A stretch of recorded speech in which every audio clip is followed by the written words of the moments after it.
right, guys and gals, welcome to the virtual rec room. This is Back of the Cereal Box, the pop culture podcast that celebrates the fun of the Saturdays of our youth while navigating adulthood today. And I am your host, the prophet of pop culture, John Pyka. You can call me Johnny Beyond if you dare.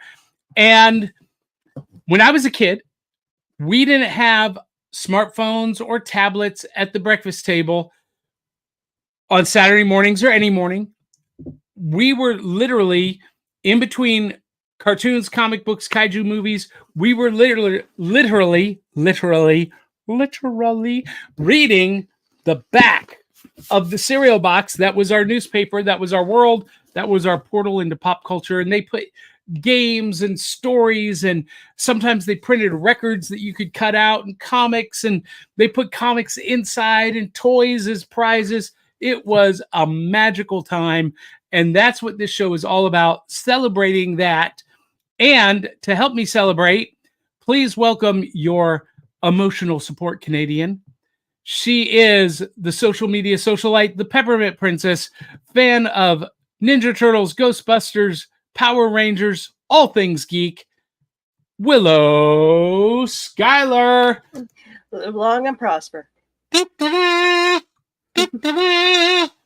Willow is sporting her fabulous Star Trek pajamas this morning. I love it. And Willow, in honor of our subject matter this morning, since we're talking about Star Trek, the animated series, I am wearing my Darth Vader t-shirt and Mandalorian hat. So I'm right in theme. And speaking of being in theme and like going above and beyond, boldly going where no person has gone before, please welcome your wife's favorite redhead, an amazing cosplayer. She is a artist, face painter, photographer, actress. She's a fan of comic books, and she boldly went where no one has gone before this morning. Willow, please welcome Aubrey Cavett. Good morning, everyone. Aubrey, you've got the Star Trek pajamas going. You got the big hair, the 60s. I don't even want to know how you did that. Oh, I'll tell you guys if you really want to know. Nyota Uhura, this is in thanks to you and to proving to all womanhood that we're little girls, that we can be in space too and look cute at the same time with big hair. I loved it. So yes, this is in honor of Nyota Uhura, the character that was played by the beautiful lady that we'll be talking about later, Nichelle Nichols. Nichelle Nichols as part of the cast. And I did do this with a pool noodle. Oh, I love it. So we did discover something this morning, Willow, that our green screen, because here's one of the changes that is happening, folks. We went through an audit. The auditor said, hey, you guys need to have the same backdrop. You need to have the same background to create brand consistency. And so everyone's got a green screen now and loaded up the images. But here's what we discovered. The green screen technology does not like just anything green. It doesn't like her blue, and it doesn't like yellow. Because I was going to wear the full Mandalorian onesie. I've got the onesie on, but it's got like olive green, and look, it goes right through it. It goes the body past. That's some freaky magic technology right there. So joining us this morning, because we're talking about Star Trek, the animated series, he is not as spicy as the rest of us this morning. He's coming to us all the way from Memphis, Tennessee. He is probably the Mid-South's leading expert on Superman and Star Trek. Please give it up to the former chair of Mid-South Con, Carlin Stewart. Woo! Welcome. Good morning, guys. And just so we can see, there you are, Star Trek in its glory. Woo. Space, the final frontier. These are the voyages of the Starship Enterprise, whose 5-year mission is to seek out new worlds, new civilizations, and to boldly go where no man has gone before. To stay in theme, I have my cereal.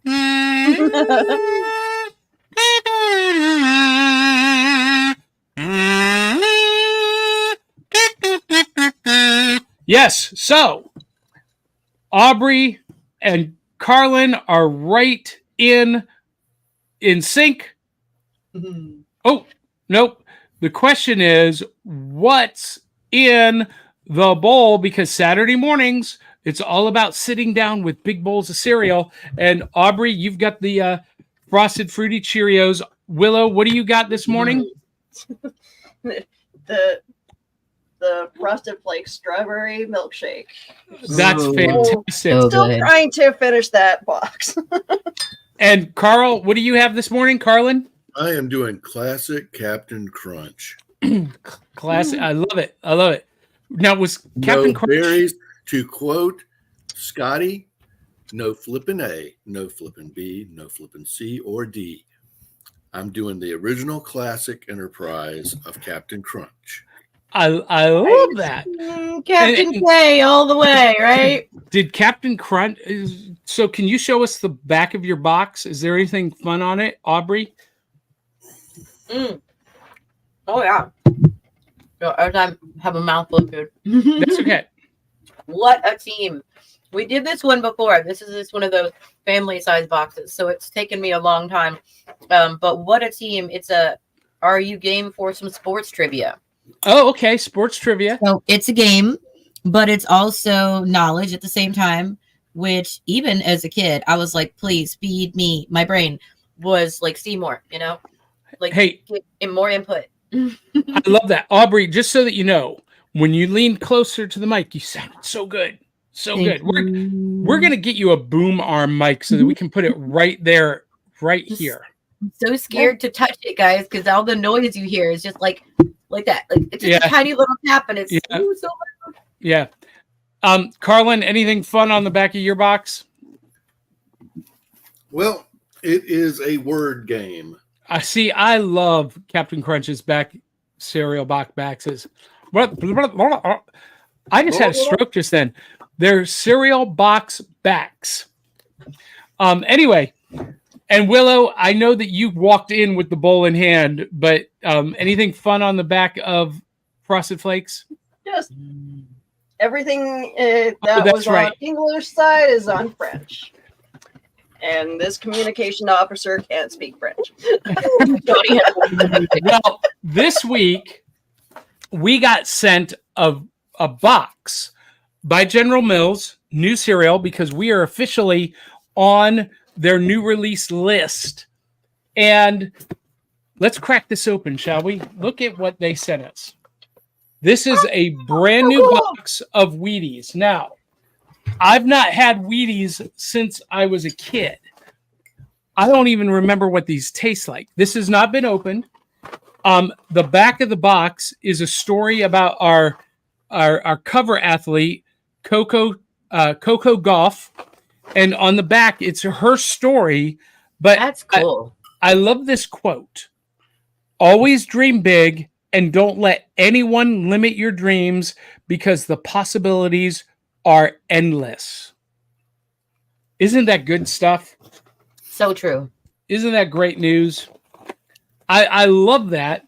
So I'm gonna do a taste test of Wheaties. I've not had these maybe since I was 10 years old.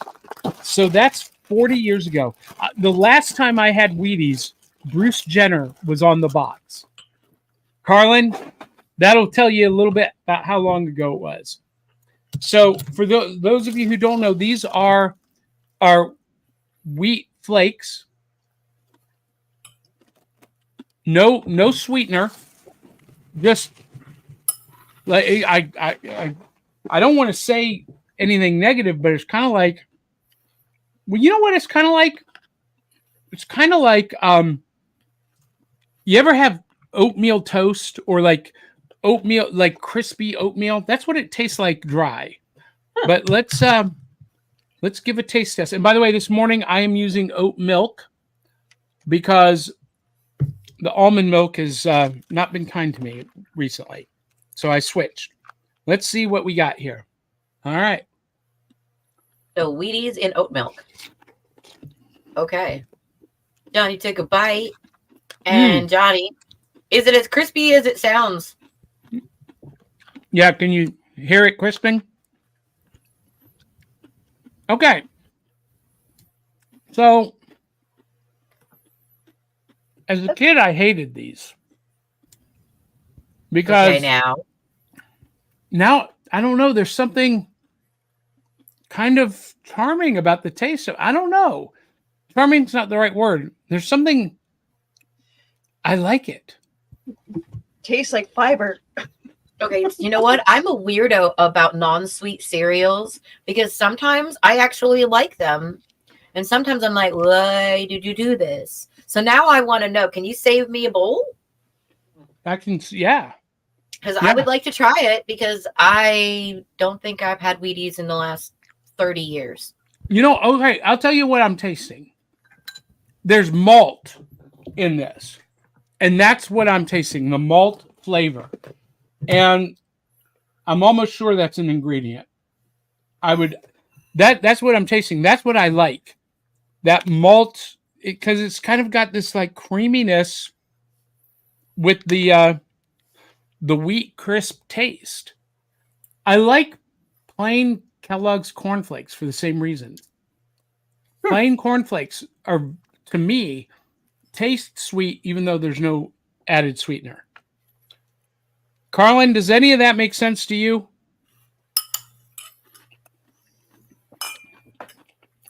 Oh, yeah. Yep. As I got the mouth full, yeah. Aubrey, I think you would like this a lot. I want to know. And honestly, if I do not hate it, one of my favorite things to do with really plain cereal is find things to sprinkle in it. I almost went with Frosted Flakes this morning just to go completely basic. Oh, see, that's why Cheerios. It doesn't take. I don't need a strong flavor. I like a drink with my cereal or something else with my cereal. So I never usually have cereal by itself. Even as a kid, I had like a piece of peanut butter bread or a piece of fruit, and it always seemed weird tasting with the super sweet cereal. Oh, that's a great mug. I love that. Oh, also, this is my friend's cosplay. She rescued me because I could not find anything. So if there's anybody who knows anyone who has anything for sale, excuse me, cereal. I am definitely in the market to buy a costume so that I can cosplay. Because now I'm into this hair. I'm kind of like into it. Like I want to do this again. Oh, at conventions and whatnot. Yeah, I've never been brave enough, but I'm kind of feeling brave. So yeah, you look great. You look fantastic. So, Wheaties, out of 5 bowls of cereal, I'm going to give it 4 bowls and a spoon. General Mills did a good job on this one. You guys know I've not been very kind to General Mills, but they recognize that we are an influencer and they are sending us new stuff. And I like Wheaties. This is really good. Have you ever had Wheaties? I can't say I have, but if it's anything like the boring cereals that we have up here, I'm sure that I'll like it. It's really good. And the longer it stays in the milk, the better it gets. The more that malt flavor comes out. Anyway. Johnny, what about Life? You know, Mikey will eat anything. Love Life. Life is one of the top 5 cereals of all time. Mikey, he'll eat anything. Now, before we get to some audience comments, we have to acknowledge the people who make this show possible. Our Cereal Box Super Friends at patreon.com/cerealboxpodcast. You too can have your name in lights starting at just $1 a month. But at $2 a month, you get to link to join us on screen call in, like a call-in show. At $5 and $10 a month, you get merch and exclusive sneak peek reviews and releases. And at $20 a month, you become a VIP and you get to host your own show once a month. And we're so thankful for our VIPs and all of our Cereal Box super friends. Yes, some amazing perks. We also need to thank New South Pro Wrestling. They are our promotional partner with some live events coming up on October 28th. I will be at Comic-Con covering their event live. They're doing an anime-themed wrestling show. Still trying to get additional passes, Aubrey, so I'm working on that. But and then in November, we'll be in Huntsville for their Star Wars-themed show, and that's a big deal for me. And of course, we are brought to you by Nightly Spirits. It is spooky season. Nightlyspirits.com. You can book a ghost tour in 18 of the different cities that we operate. But if you use my promo code, JohnP667, you get to take 10% off your booking. How cool is that? And for those of you who are just joining us, we are having a problem with our Facebook feed this morning. I've been trying to reconnect it. I don't know what's going on. We are on a couple of different Facebook pages this morning, but our main one, it's struggling. So come over to YouTube. Yeah, for everyone watching on YouTube, thank you, but we don't get anything when they watch it on YouTube. So that's the issue. I want them to watch on Facebook, but it's not possible this morning. Don't know what's going on. But for those of you who are just joining us, we are talking about Star Trek, the animated series, and we've got some viewer comments. So Dave Mattingly says, beam me up, Johnny. And Dave Mattingly says, good morning, serial life forms. Drew Milden is joining us. He says, good morning, box toppers. Good morning. And he says about Wheaties, it tastes like athleticism. I'm sorry. What? Without the sweat. I feel like I should throw in a boo hiss on that. Yeah, I don't agree with that. Tastes like. I think athleticism would taste something like sweat and urine. But I'm just saying. Remember the original Gatorade and how they had to struggle flavoring it? No. Well, it tastes like what you just mentioned because it's replacing bodily salts.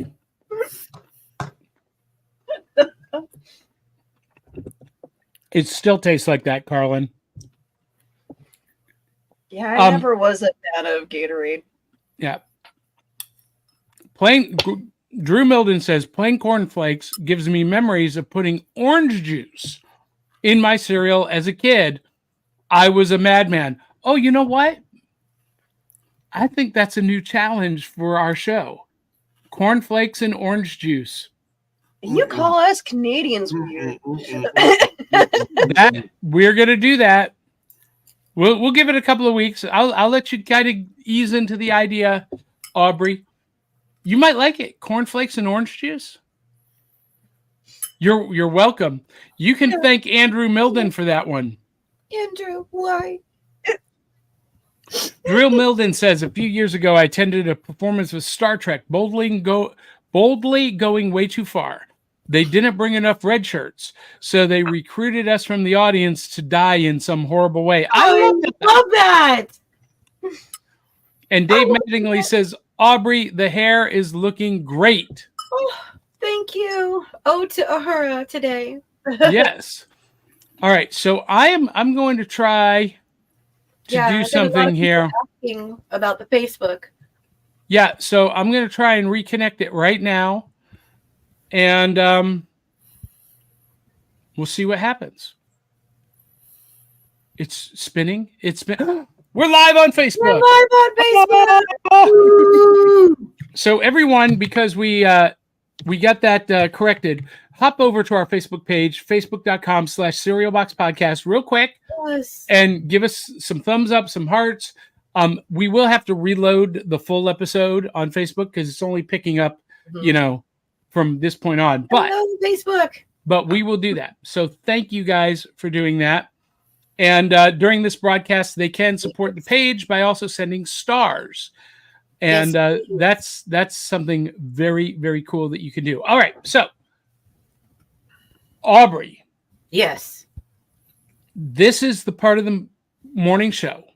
Mm-hmm. And this part of our show is sponsored by Song Swap Showdown. Hey everybody, Chris Vaglou here from Song Swap Showdown. We are your weekly musical throwdown podcast. Each and every week, my co-host Amanda Sharp and I each swap 3 songs with each other that we may or may not have heard before, and then we rate those songs at a scale of 1 to 5 records, with 1 being a hard pass of a song and 5 being heavenly music to our ears. The songs are chosen by spinning the wheel of themes at the end of every single episode. But today, I am here to let you know that your weekend is not complete unless you started off by watching Back of the Cereal Box with Johnny Beyond and the rest of the crew. Love you, Johnny. Keep up the amazing work and rock it. And that is our cue for prizes from the cereal box, aka New Loot. And in this segment, one of us digs deep into their cereal box to pull out a prize. And this morning, Aubrey has a prize from her cereal box. Lay it on us, Aubrey.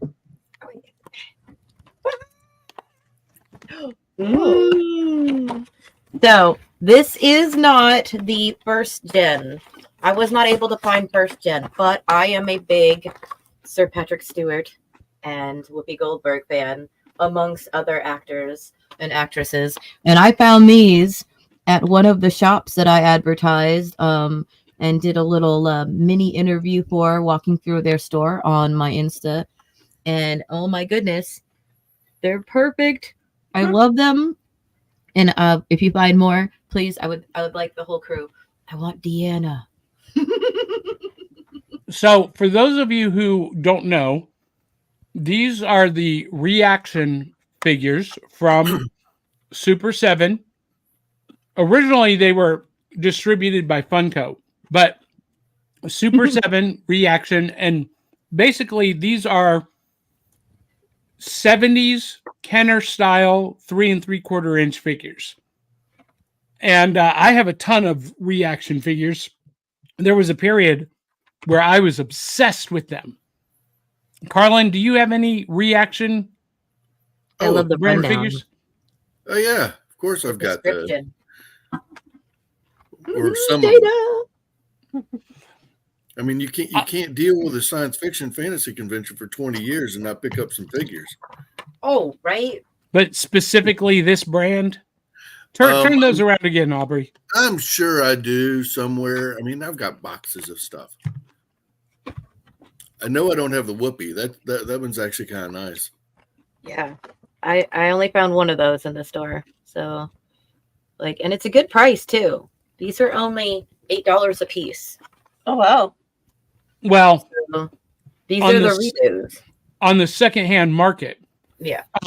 Brand new in retail, those were $19.95. Woohoo! Good deal then. Yeah. Some stores are selling those for like $30 now. Oh yeah. Those reaction figures are way overpriced. That's why I don't have a large collection of them. But for those of you who loved the classic Kenner Star Wars figures, that's what these are modeled after. So you finally can have Star Trek and Star Wars side by side. You can have Captain Picard fight Darth Vader and lose. Anyway, What?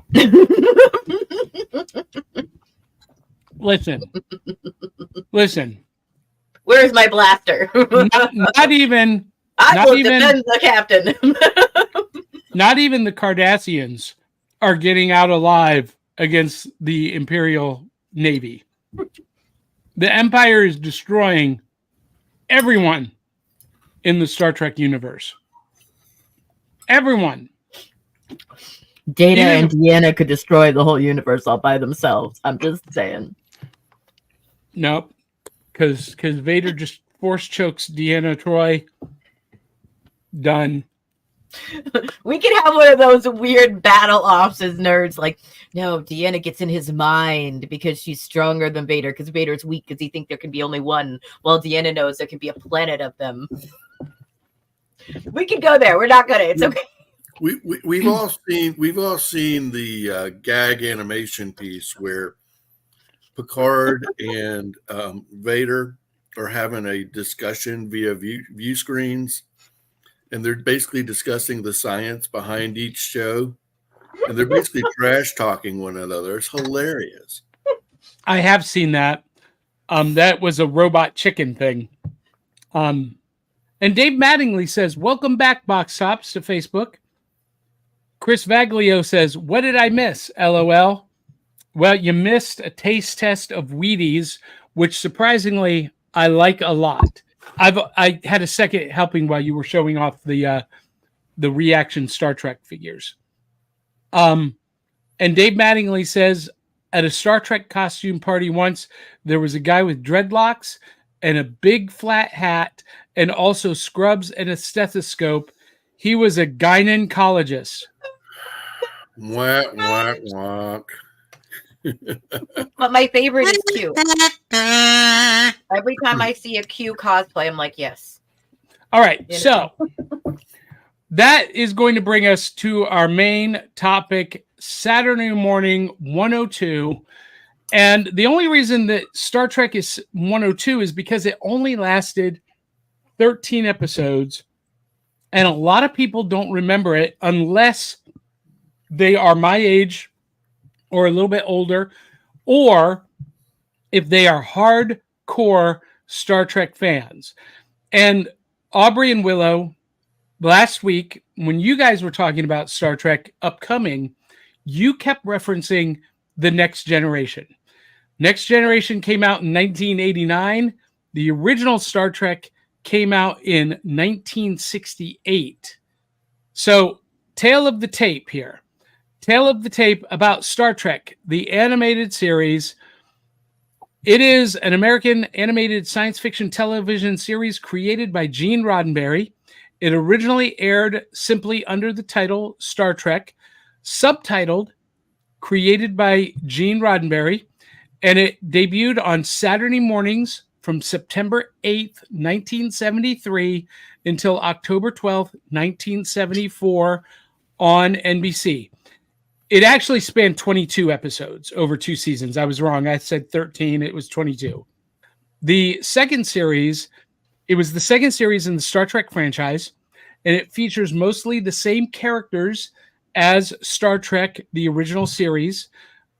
It's set in the 23rd century, and the series follows the further adventures of the starship USS Enterprise as it explores the galaxy. And this series picks up after the cancellation of the original series, also known in geek circles as TOS, and that was canceled in 1969. The live-action show proved popular in syndication and generated significant fan enthusiasm. And this resulted in Roddenberry's decision to continue the series in animated form. Much of the original cast returned to provide voices for their characters. Series writers David Gerrold and DC Fontana characterized the animated series as effectively the 4th season of the original series. After the conclusion of the animated series, the adventures of the characters continued in live-action theatrical films starting in 1979, Star Trek: The Motion Picture. And the animated series was critically acclaimed and was the first Star Trek series to win an Emmy when its second season received the 1975 Emmy for Outstanding Entertainment Children's Series. But Carlin? Yep. I want to take issue with that award because I rewatched several of these episodes this week. This is one of the first shows I remember watching as a kid. This and Return to the Planet of the Apes, when I was a kid, were on side by side. So I saw both of these on Saturday mornings. Watching this week, it did feel like the fourth season of the original series. Clearly. And I was bored to death. Well, I've never been a Star Trek fan. And Clearly. the reason is, oh, now it comes the fighting words. Okay. No. There's nothing against it. It's just it's not what I look for in action sci-fi adventure. I want something that's fast moving. I want more action oriented. That's why I love Star Wars.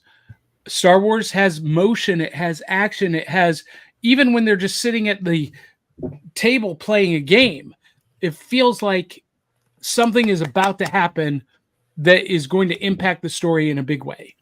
And I am a big fan of the used universe of Star Wars. Star Wars to me feels real. It feels like the inevitable outcome of where we are today. Whereas Star Trek, it's sanitized, it's utopian, it's this idealism that I don't relate to. I don't relate to any of these characters. I don't find them likable at all. And quite honestly, they bore me. Well, you're actually kind of touching on one of the because it only lasted. I mean, the second season was like 6 episodes. Yeah, and thanks to you and I talking, I actually binged the entire series again. Okay. And so, I mean, I'll have to say my favorite episode was the Return of the Trouble of the Tribbles, which is basically the second or third episode. At that point they were doing like, I think the original budget for this is like $75,000 per episode. That's a big budget. That's like $500,000 today. Yeah. So they were budgeting a lot of money on this, and it was truly like the fourth season. The script, they're running a show on Saturday morning, and now because it's on Saturday morning for kids, they kind of dropped the whole romance, the sexual side, so you don't see Kirk, picking up a woman at every port. But the episodes were, in many cases, much more cerebral, and that it didn't have the same pacing as your regular Saturday morning adventure. In many ways, they probably would have been better off. Oh, that was one of the best episodes, the Spock episode where he goes back in time to I agree, save his younger self, because that was at the Protector of Time, the Gateway, and anyway, great episode. But the fact is if they had done this like, let's say, well, not like The Simpsons, but if they had done it as an evening cartoon for the adult audience instead of what I was, an 8-year-old kid who was like, where's the speed? Where's the pacing? It wasn't the Super Friends.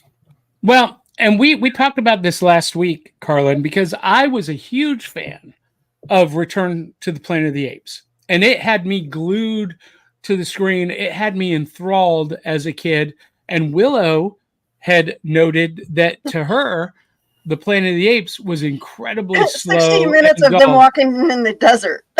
Well, and actually, Planet of the Apes suffered some of the same problems that Star Trek the Animated Series did. It was not really made for kids. Well, as I binged it, about halfway through the first season, I started noticing multiple repeats of cell segments. Mm-hmm. So, I mean, they'd say they'd show one clip, the ship coming into orbit, and that's fine because, I mean, they played it like it was the original show, and basically what they'd done is they'd set the Enterprise up on a train trolley track, and they had a globe that was the planet, And so they could rotate out or switch out the colors of the planet so they could recycle that footage. And they did that, but they show this ship coming into park orbit. And then they'd say something like, well, as they're orbiting, and then it'd be like a deep space shot. And it's like, no, that ain't right. Or they would, the one that always cracked me up when I saw it. And I had one of those childhood flashbacks where they say, take the ship to yellow alert, and they show the red alert buttons going off. And it's like, I'm pretty sure at 8 years old, I knew the difference between red and yellow. You know? Now, so I got to stop you right there, Carlin, because this was produced by Filmation. And Filmation out of was, Norway. Yeah, but they were famous for reusing stock cell animation over and over and over. They kind of set that as the standard through the 70s and even into the 90s. You started to see more and more studios following suit with Filmation. Marvel Studios did it, Sunbow. You started to see it with G.I. Joe and the Transformers. But that was also not the arrangement with Roddenberry. Okay. That's one of the reasons the budget was so high, is that they started like many shows, they start speeding up the productions to get, we need it faster. And that's when they started substituting. Because if you go back and look at the Tribbles episode, and they actually truly have a space battle between the Klingon cruisers and the Enterprise. And the animation's beautiful. But as the show goes on, particularly when they get toward the end of the first season and into that last short season, I mean, the character designs get a little flakier. They started throwing in, and one of the reasons that you had writers that were wanting to do this show was because they weren't constrained to a human body form. You could create whatever alien you wanted to create. Speaking of which, this was a brand new alien crew member, Alex, as was is it Emrys? Emrys, and she was voiced by Majel Barrett, Nurse Chapel. Yep, and voice computer.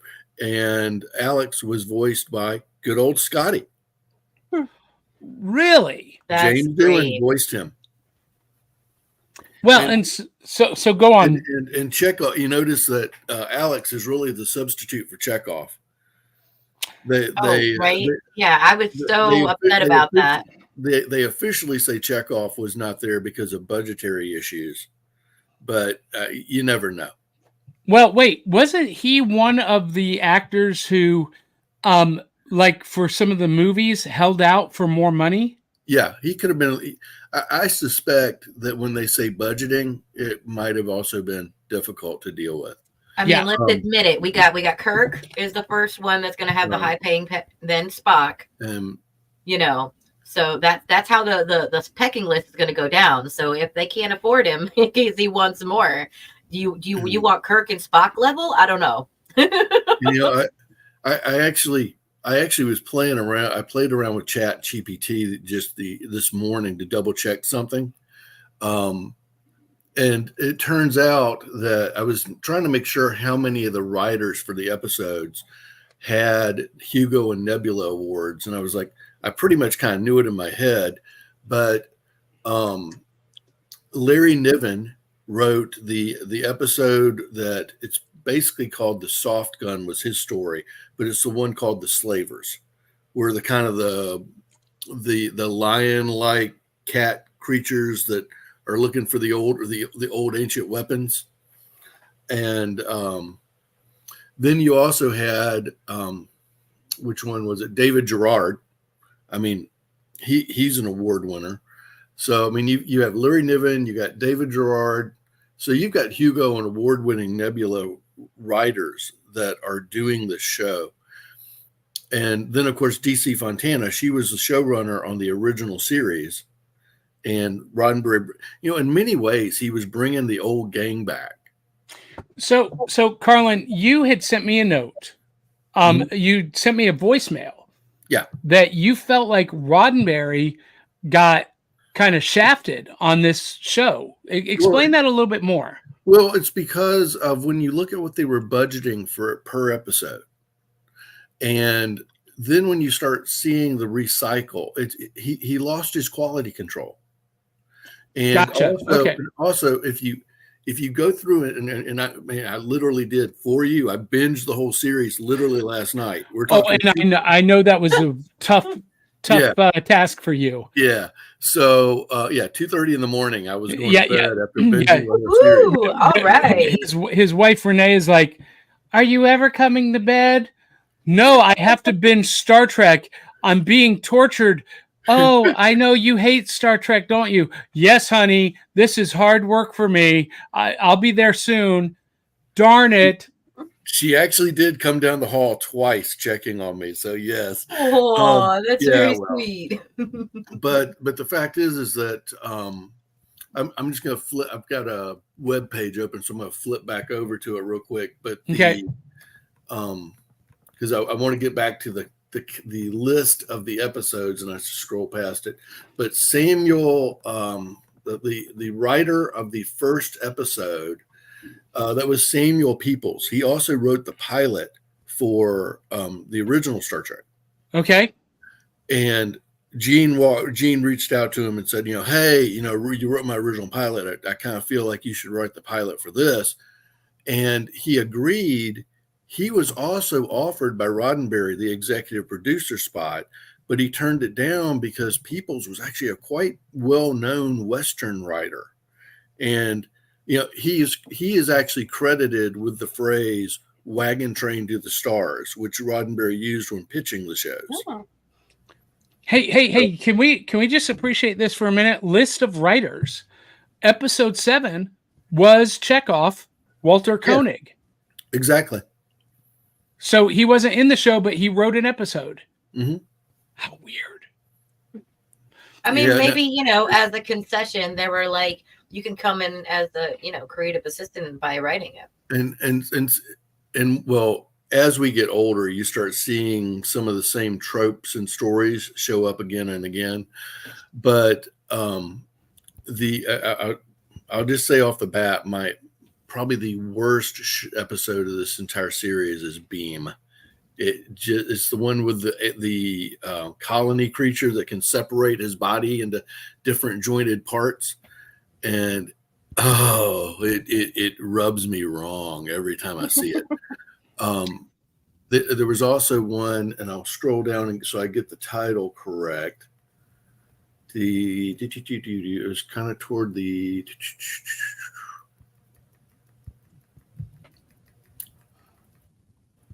There was one that was the time trap, where they're exploring what they call the Delta Triangle. The Delta Triangle, which is a knockoff of the Bermuda Triangle. Delta Dawn, what's that flower you have on? Almost that exact same episode was recycled in Voyager. Oh, okay, yeah. If you remember in Voyager, where they get pulled into that that dead zone pocket. Yep. That's just a variation on the theme of the time trap. I feel like there could be some like bleed over into Next Generation and some of the inspiration in this cartoon. But the Spock episode was my favorite, but I really liked the episode about the cloud creature, because what it showed me is it reminded me so much of the actual show. The whole ship was about to be destroyed. The captain was like, nope, and everybody on the senior staff agreed. They're like, yep, we're going to die. We're all going to die right now to save this planet. It was just gone. Everybody was done. Nobody cared. And they were going to do it without a second thought for their future, saying goodbye to their families or anything. They were going to save a whole planet by blowing themselves up to get this creature to leave the planet alone. And then, But they managed to trick the creature and trapped it on the dead dwarf sun. Well, and here's the contrast. Oh yeah, those are 2 episodes, but yeah. Here's the contrast between Star Trek and Star Wars. If that had been Han Solo in the Millennium Falcon, he'd be like, Chewie, we got to get out of here in a hurry. Punch it. and they're gone. And they're out. Yeah. They don't even care. They're like, bye. Well, I mean, you have to remember, I mean, verisimilitude, realism. as I wear my Star Trek shirt and you wear your Star Wars shirt, Mhm. I mean, now there's a few years separating us, but the fact is, just a few. But the fact is that sometimes just a few years is enough to kind of set a difference. And for me, I mean, because when I was growing, when this show came out, I was like 8. So, and I mean, and you know, the original series aired from 66 to 69 because they made 3 seasons. Well, I was born in 66. So when I was a kid starting to, you know, comprehend TV and all of that I was seeing that in reruns. So, and Star Wars was nowhere on the horizon yet. So in my mind, my starships always have sleek hulls. And in the Star Wars world, you know, it's like, oh, they used a motor from a Chevy Chevelle as part of the outside of the ship. So you get more of a blocky kind of design element, you know. So it's just, I mean, even just a matter of 5 to 10 years can create that generational shift. Well, I mean, it was all about the differences of the kind of the philosophy of the show, right? And here was the thing. Even as a kid, the Star Trek toys that I had, I felt like I had to handle them gently, like they weren't sturdy. Whereas that Millennium Falcon, you could throw it down a ravine and run over it with a pack of mules, and it was still flying, baby. So Aubrey, Willow, Yes, you guys were fans of The Next Generation. You talk about that a lot. Were you fans of the original 60s Star Trek series? And if not, that's cool. But were you aware of this animated series before we covered it this week? I feel like I watched the reruns as a kid. And when it comes to the original series, I didn't learn to appreciate it until later on when I started doing like kind of like the rewatch of Next Generation and into Voyager. I also, me and my husband, we did like, I think it was like 2 months of just rewatching Star Trek altogether, just starting from The Next Generation, Deep Space Nine, and Voyager. And I have the original series on VHS. I love in that. my closet. So, yeah. Aubrey, what about you? Were you a fan of the original series? Had you watched it very much? What is your opinion about this animated series in respect to that? I did love Star Trek. I did love the original series. I did not get to watch a lot of it because the people that did watch it were older when I was very much younger, and they were like, no, go play. Some of the themes might have been a little too mature for me or something, but I got to see some of them, and I very much enjoyed it and was hooked by sci-fi as young as you can imagine, reading books anyway. So I was intrigued by living in peace in space with so many more than just human beings at war. To think that it was mind-boggling. But then somebody posted, and here's my experience. Willow actually got to like see some of it or hear about reruns or whatever of the cartoon. No. I did not know that there was a cartoon until they did like the robot chicken and the little memes, like the self-made things. And then I was like, wait, they didn't create that art? Wait, that was a show? That was an actual created thing that somebody could watch? And they're like, yeah. And I'm like, I could never find it. I was a library kid. I couldn't find them at the library. You would think this would be something the library would have. I used to be that kid. I would go every week to 2 weeks, get new books, rent videos, look at articles. I was that kid. I even volunteered for the library. So I'm like well, this can't exist if they don't have it. It's so clean, right? Of a cartoon. No, they had other cartoons that were like maybe a little bit too spicy for animation, and not this. So this was just what I thought was a meme kind of situation. So when you're like, you got to watch this, I was like, wait, it was a real thing. Somebody told me that once. And then I'm like, but where do I find it? I go on YouTube. Don't go on YouTube, guys. Don't look right on YouTube, or be careful, because the things you find, some of them aren't that you're like, wait, that's not the right voice. What's going on here? I always send you the link to where you can watch it. So one thing I will say, it's on Paramount. We ended up getting Paramount just so I could watch the original properly, because I couldn't find the link and I was in a panic and I wanted to make sure I had it. So Paramount Plus does have both seasons of this cartoon.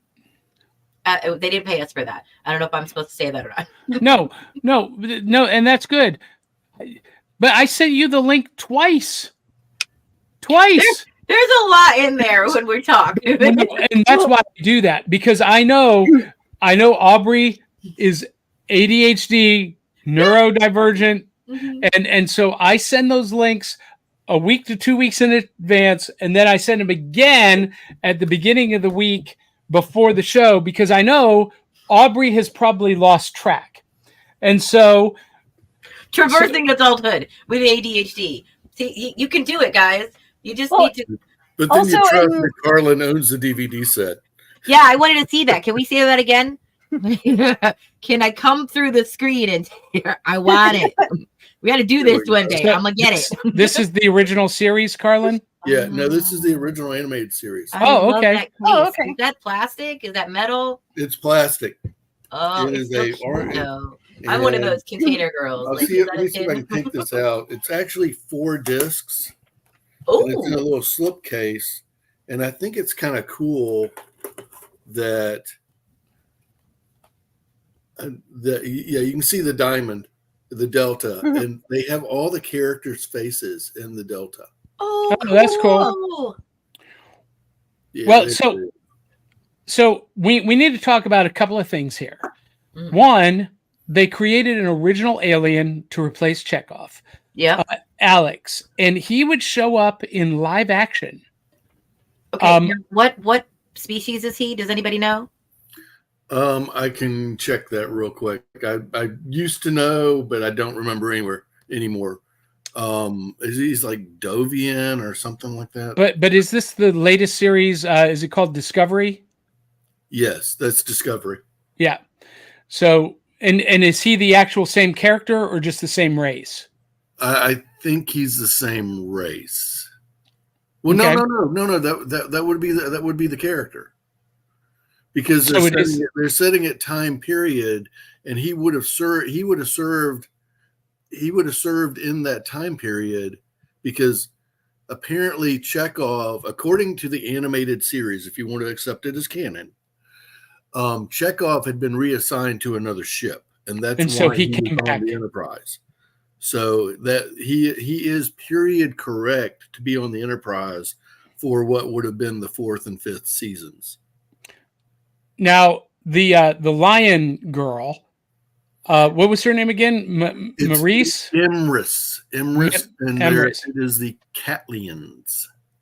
Oh, how original! Yeah. So did she ever appear in live action, or did this race ever appear in live action? I believe they are bringing them in now. Okay. I know that they're showing up in like the what's the lower decks. Lower decks, is bringing in all the Easter eggs. Okay.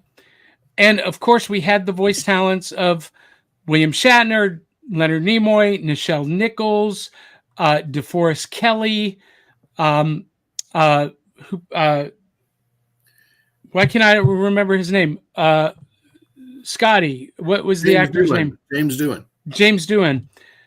Golly, that drives me crazy that I couldn't remember that. Actually, he retired to Cleveland, Ohio, and he was a guest host on WUAB Channel 43's weekday afternoon movies, the prize matinee movie.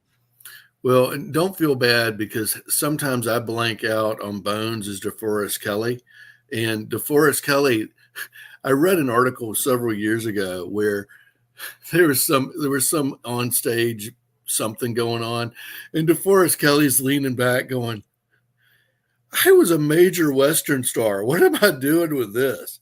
And I mean, sometimes they brought in when you look at some of these cast people, they've got really good and strong backgrounds. Oh yeah.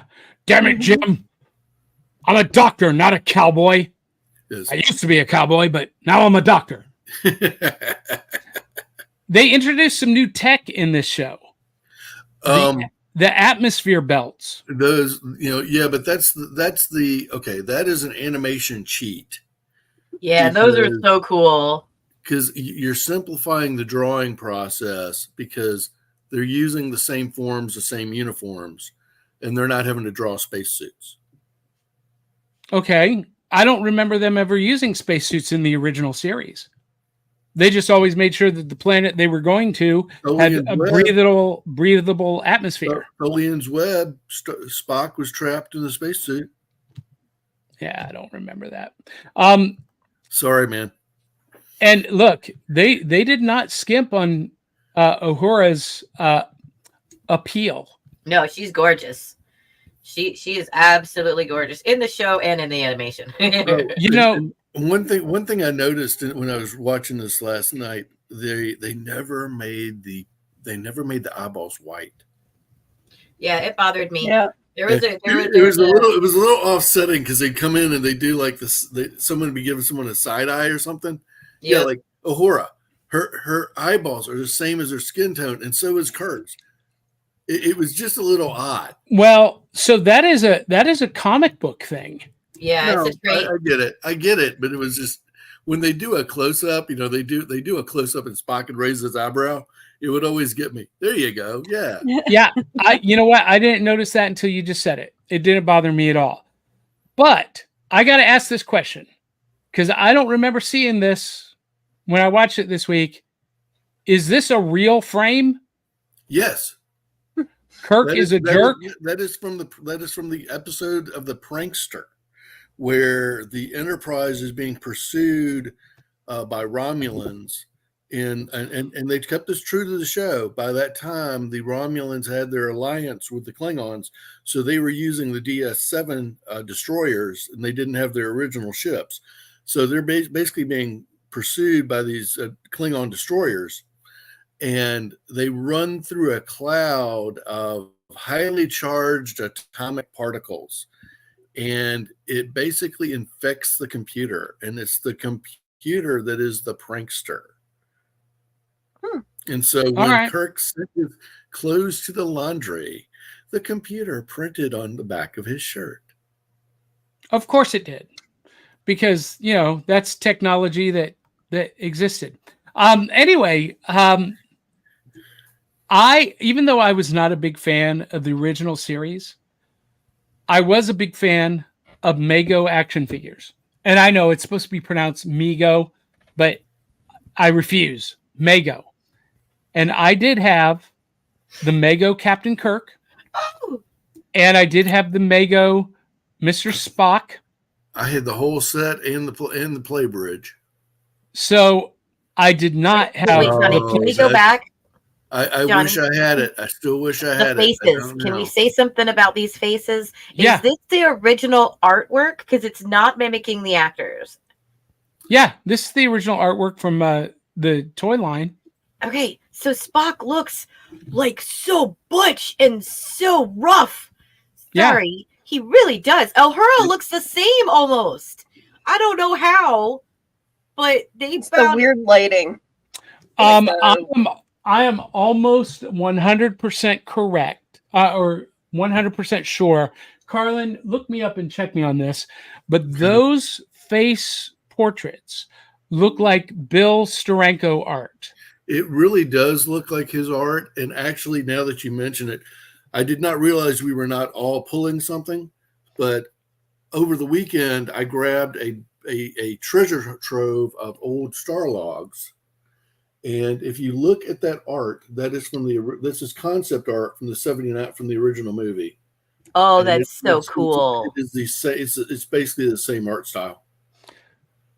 Yeah, interesting. So someone out there check us on this. Because I have a Bill Steranko Indiana Jones print over my right shoulder. I shall Google it as we speak. Yeah.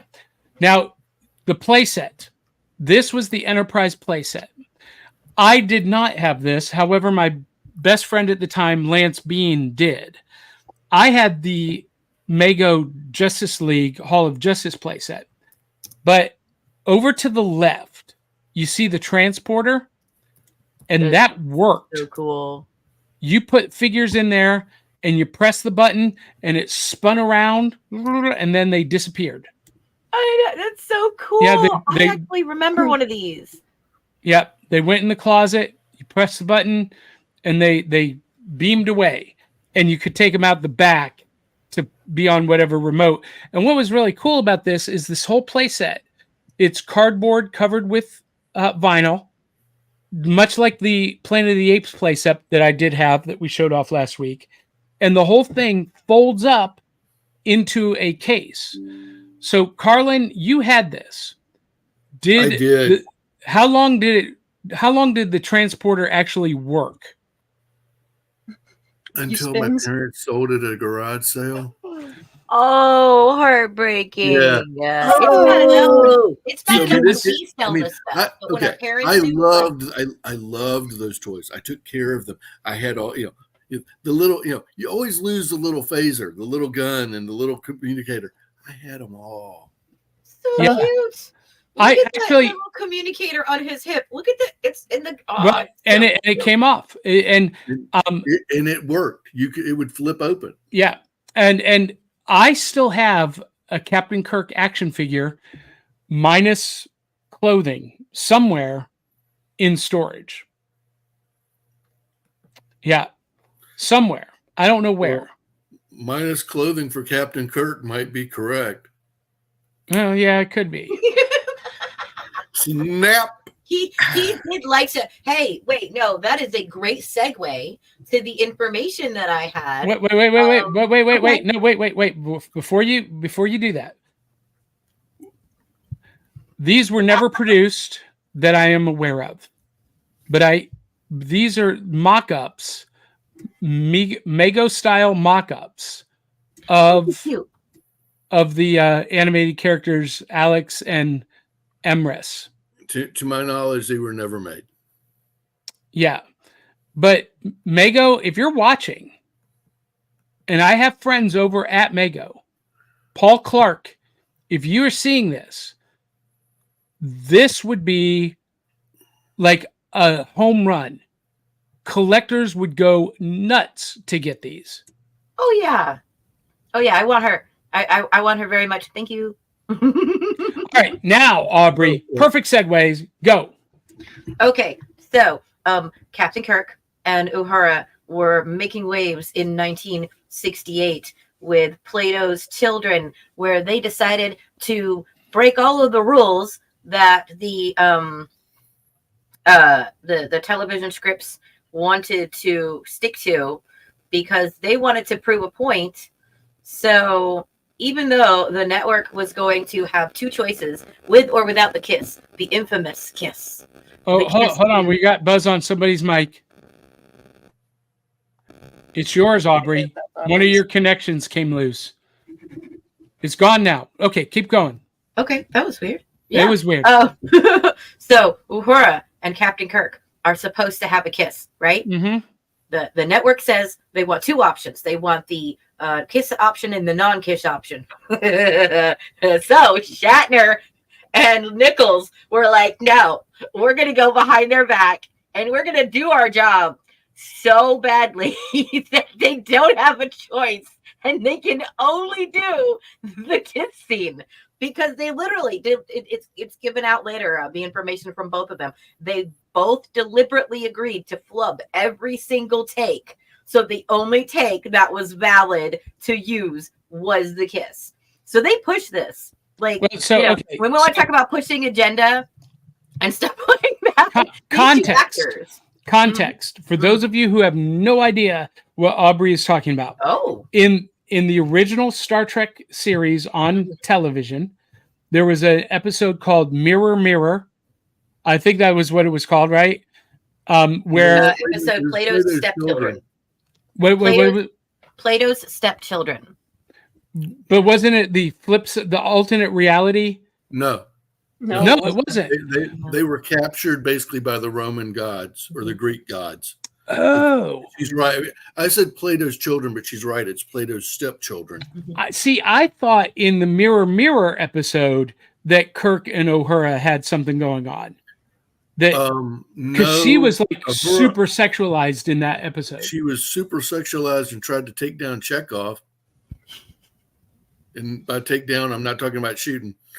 But Plato's stepchildren, yes, Kirk and Uhura kiss. And for those of you who don't know what we're talking about, James T. Kirk in yellow, Lieutenant Uhura, Nichelle Nichols in red. It was completely taboo on television to have white and African American kissing, much less doing anything of any kind. Yeah. Interracial. This was one of the very first on-screen interracial kisses. Many people said it was the first, but I don't think it's not the first. It's one of the first. It was one of the first. I think the first was in Look Who's Coming to Dinner with Sidney Poitier. But this one was widely watched. This was like, it made big ripples.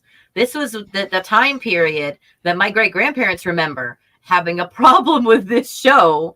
And these kinds of things, that the men wearing feminine clothes, women walking around wearing very masculine attire later on in seasons, the interracial thing, like all of it was considered, kind of like, oh, wow, I don't know if this is okay.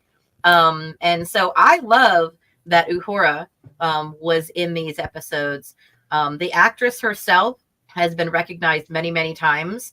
Whoopi Goldberg claims that as a child, she watched Uhura in that first season and was there it is. And she was so inspired. The quote from Whoopi Goldberg was, "I just saw a black woman on television and she ain't no maid." She yelled to her mom. Is that the first time she saw it, she ran in there and she was like, "Mom," because she was so impressed. Martin Luther King recognized this woman as someone who is important. And at one point, Nichols actually thought about coming off of the show for the representation. And it was Martin Luther King himself that convinced her, explaining her reasons, and replied, finally someone gets it. Like, this is why we need you here to represent. And so this was seen as kind of, breaking from certain norms that people were comfortable with. So I today, with the big hair and the light blue, am saying my thank you to a female in the sci-fi community, an actress who may have or may have not made or broken some really interesting social norms that help make the way for others. So you're wearing Nurse Chapel's uniform with Lieutenant Uhura's hair. Mm-hmm. Go ahead, Carlin. Did any of you have a chance to watch the Lorelei Signal episode, which was episode 4 in the animated series? I did not get that far. Okay, that is basically the Siemens siren call, and all the men of the Enterprise are ensnared by a radio signal call, and it doesn't affect the women. And it's Uhura and the female staff of the Enterprise that have to rescue and save all the men because they literally were having their life force drained. That's amazing. I love that. That's one of the ones I skipped. I didn't get to. So now I got to go back. But you've hit on a really good point, is that, and I don't want to go too far down this rabbit hole, but something to think about is that Gene Roddenberry and Rod Serling, they're counterpoints, same time periods. And we all love Twilight Zones. And Twilight Zones, in many cases, are very cerebral. And like you said, Star Wars is much more action-paced. And many times, the politics and the actions of our society at a time influence the shows we're watching. I mean, I'm not sure what The Walking Dead says about the time period we've been living. Oh, it says a lot. And So, Willow, we need a whole episode on that, and references to modern day. But I mean, mysteries. It was what, 78 when Star Wars came out? Different 70, generation. Yeah. Because literally Logan's Run was the end of the dystopian. Oh my God. Yes. If you think about Logan's Run is movies, amazing. Logan's Run is one of the last dystopian films before Star Wars comes out. And when Star Wars comes out, we go into Hero Land. Yes, Willow, did you see Logan's Run? I fairly certain I have. Oh, if you wait, Johnny.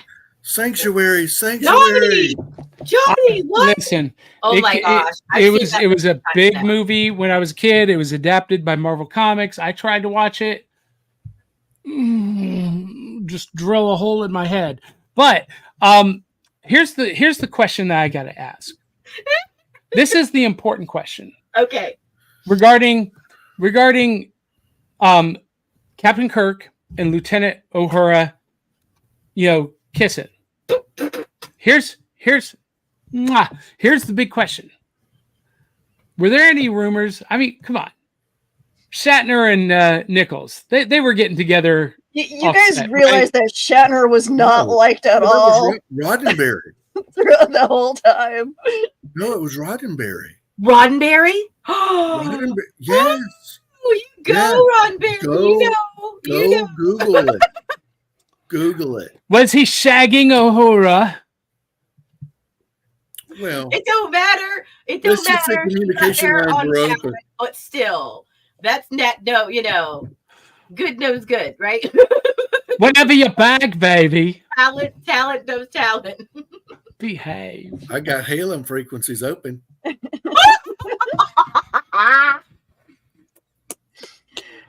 Oh, I can do this on that. Wait a second, Carlin. If we're talking about Logan's Run and we're talking about transporters into bedrooms, okay? Hey, all right, that's spicy. I don't know. It's debatable on who was more the space prostitute. Was it Kirk or was it from Next Generation? Number 2, Riker. Oh no, Kirk hands down, buddy. No, I don't know. Number 2 had his way with a lot. A lot. I was like, what are you sleeping with today? There's a reason he had back problems. Did you ever notice the way Riker sits down in a chair? There was no normal way of him sitting down. He had a damaged vertebrae or something. He would hike. Well, hold it. He would hike his leg over the back of the chair like he's mounting a saddle. That literally. There's a whole episode where Riker had like 3 ladies, That's why he couldn't sit in a chair the right way. He was getting whiplash. He's like, he was having to mount the chair like a bareback rider. It's Deanna's hips, They. All right. So in reality, I think the actor actually had a bad vertebrae or something. Oh, he was a very tall person. But 6'4". If we're going to talk about spiciness, you cannot leave out Picard and his shirtless self. Shirtless. I'm on, I don't know what season, but I don't know how many times I have seen him with no shirt on. And nobody really needed to see that. Anyway, Star Trek, the animated series, did have. Here's another Mago, Harry Mudd. Harry Mudd, one of the villains. Actually, this was made. This is a special. Yeah, this is a special edition that was made for the Mago meet, along with My Tour and Ghost Rider, Indiana Jones, and Race Bannon. But it was really cool. It was made by Mago, but it was not made for retail. But they had a comic series from IDW based on Star Trek the Animated Series. And yeah, a lot of homage to other properties. Like that's actually the Next Generation set with Riker with Batman's bomb. And below decks, right there, right? Yeah. And here's Kirk fighting Worf. Horns coming out of his head. Yeah. Bullwinkle's horns coming out of Kirk's head. Buddy. Riker holding the bomb. I like this one. Artie's Gals. Bessie and Verona. I'm a big fan of Betty and Veronica, just so you know. All right, so we're over an hour. Always. But hey, we're getting better. We're getting better. I think it's all better. Yeah.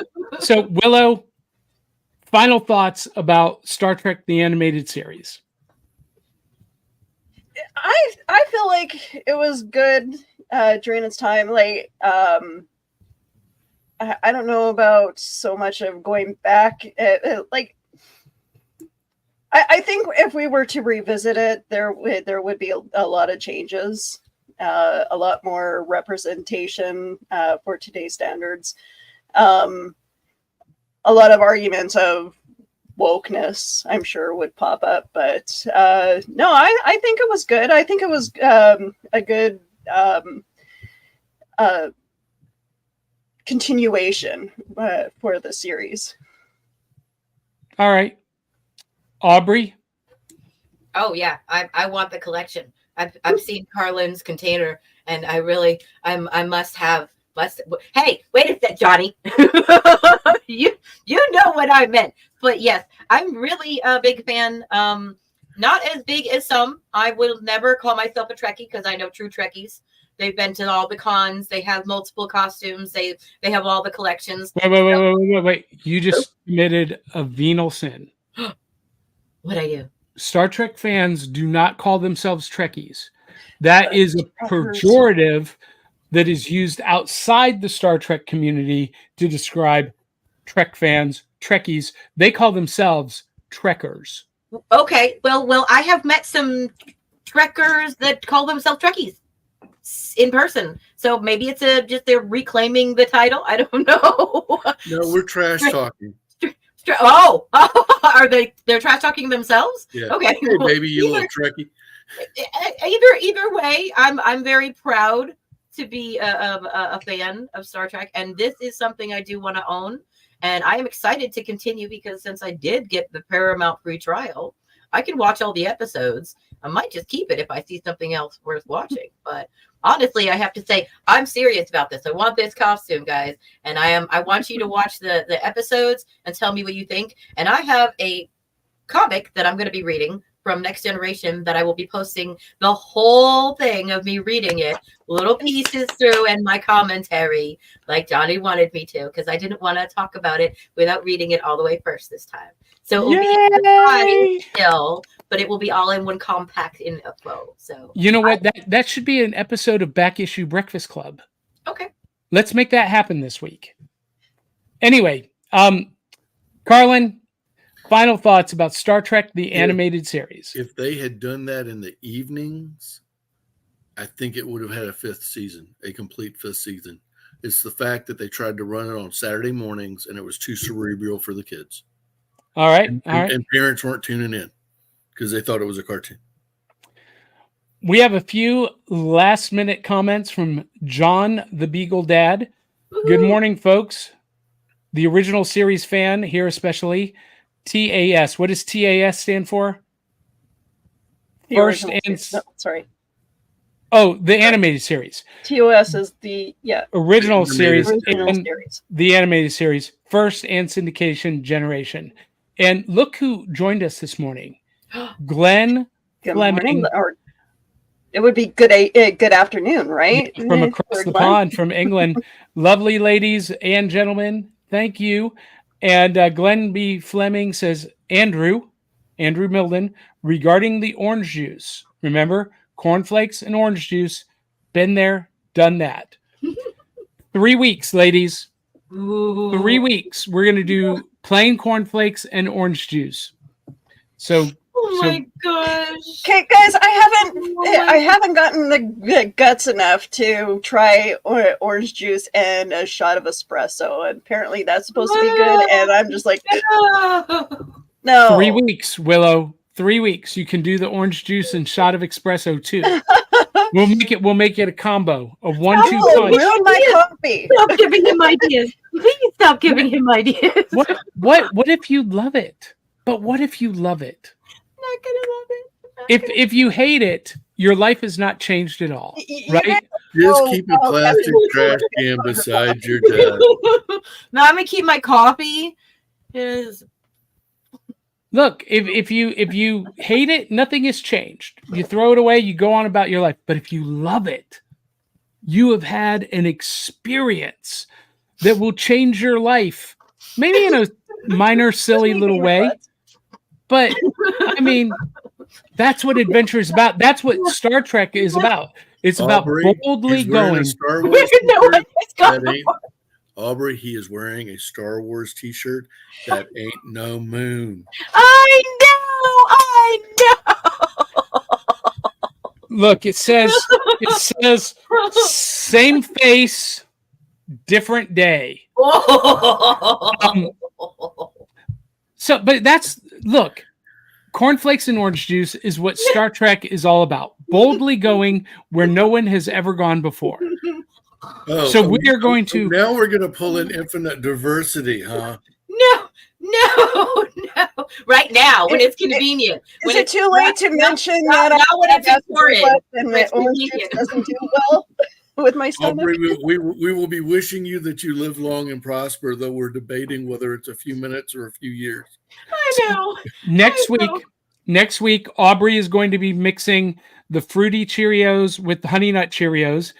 The week after that, I have the new Wednesday cereal from Kellogg's for October. And then 3 weeks from now, cornflakes and orange juice. I can't wait. All right. Willow, tell people where they can follow, find, and support you. Well, whenever I'm not being a klutz and dumping my cereal on the floor, you can find me. Which is never. On all kinds of you can find me on Facebook, YouTube, TikTok, and all over social media. I am the social media socialite. And Aubrey, where can people follow, find, and support you? You can find me on Miss Kindred Ivy, also on Cosplay Cafe, 2 evenings a month, which was last night for me. So I pull a nighter and then a morninger for my Saturday mornings. And then also sometimes you can find me on Geek Mysteries with Willow. Geeky Discoveries with Willow Schuyler. Geeky Discoveries. Woohoo. Carlin, where can people follow, find, and support you? They can find me on Facebook and LinkedIn. Very good. And follow, find, and support me at johnnybeyond.com. And always feel free to message me, folks. If you ever want to know what's going on with me or in our world, if you're concerned about me, message me instead of just posting it on Facebook. That is a direct message for someone watching right now. I love you, mean it. All right. So if you guys love the show, tell 200-300 of your closest friends and family to come share the fun, like, support, give us a thumbs up, a smiley face, whatever platform you're watching this on, subscribe, click the notification bell so you never miss an episode, post a review on Apple, on Spotify, make it 5 stars, make it good. And until the next time, love you, mean it. We'll catch you on the back of the cereal box. Peace. Oh, wait, we got to run this. Before we leave, we got to run the exit video here.